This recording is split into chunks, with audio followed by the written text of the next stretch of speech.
So, I was just looking out front, looking at my jackfruits.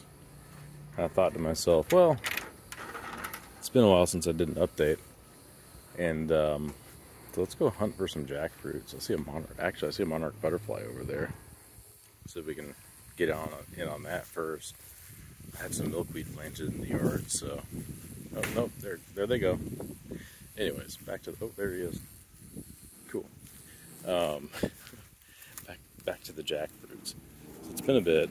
Let's see if we can find the seeds we put in the ground. So I directly sowed all of them. I do have some in pots, but I have since given those away to family and friends. I have one left in a bag, which I'm not sure what I'm going to do with it. I'll see if I can't give it to a neighbor who also grows some fruit trees. But the ones that aren't doing the best are over here. I know this is probably the driest spot in the yard. Not so much anymore, but when I planted them it was. Actually, I see a palm tree trying to grow back there. I don't want that growing, so I'm going to remove that. But I'm looking through.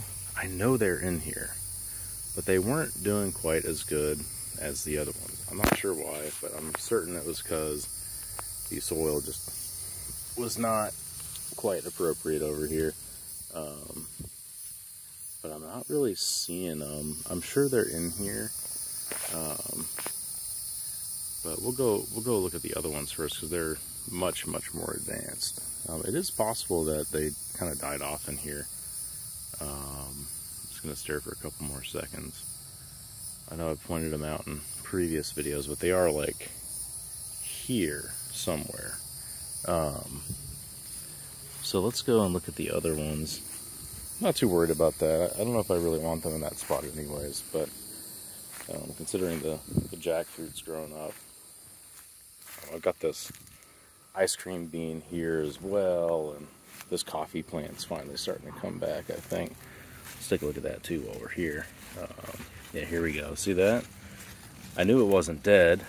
It was just probably working on its roots. So this is the Arabica coffee right there. So fingers crossed. Actually, I'm not sticking to the core of the video, but this fire blossom fireweed, the native Florida plant, is actually related to it, and you can eat the berries on these.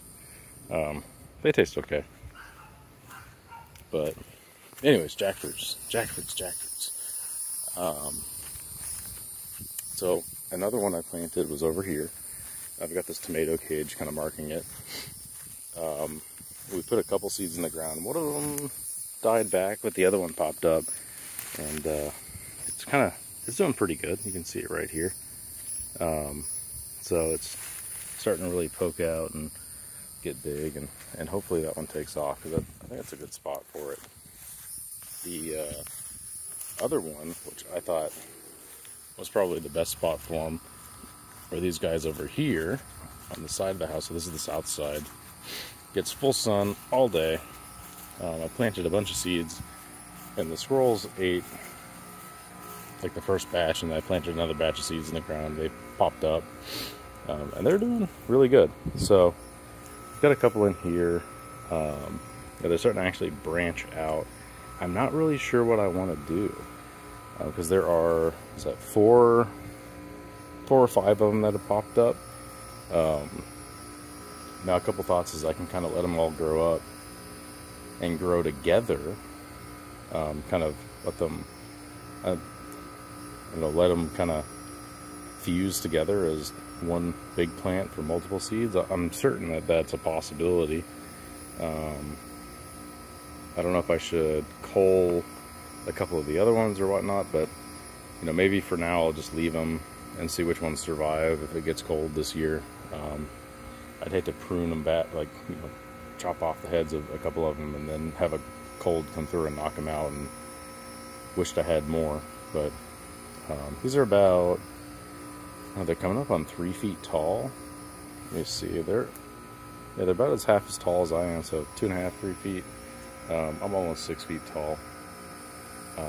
So they're getting there, but the one that's a real champion is one I put out in the front, and it's not getting as much sun all day as those ones do. They get like full sun, but this one out front, it gets, I would say, maybe from 11 till the end of the day it'll get sunlight, but it's definitely over 3 feet tall. But there's just a lot of organic matter back here, and I think it's just a more viable location for it. But you can see it right here. It's about the same height, but the leaves are bigger. It's got a couple of branches coming out of it. The trunk is a bit thicker, but they all look like they're doing pretty well. So I'll have to go back and look at when I put them in the ground. I think it was November of last year, something like that. So we're coming up on a year. But I don't know, so far so good. And I did notice since I put them in the ground that we do have a neighbor kind of south of us a little bit, like a mile walk down the road, that actually has mature jackfruit trees with jackfruits on them. So I thought I was going to be the only guy in the neighborhood with jackfruits, but that's not true. So I'm quite certain you can grow them here. And with the USDA update on zones, we're technically in my yard a 9B, borderline zone 10A, but I'm sure, you know, with these oak trees, like the whole neighborhood in this area and Brandon is like, if we look down there, like just beautiful overhanging oaks. I'm sure they hold on to some warm air and prevent frost. And where I saw those jackfruits, you know, they were basically, you know, under the understory of the oak trees. So they're very well protected. I'm not sure how old they are. I don't know when they fruited, but they do have fruit on them. So I do know it is possible here in zone 9B, border 10A, to fruit jackfruit. So yeah, I'll keep everyone posted. Very excited to see what those fruits look like whenever they finally start fruiting, but in the meantime, we'll just see what happens. But that's pretty much it. Everyone take care.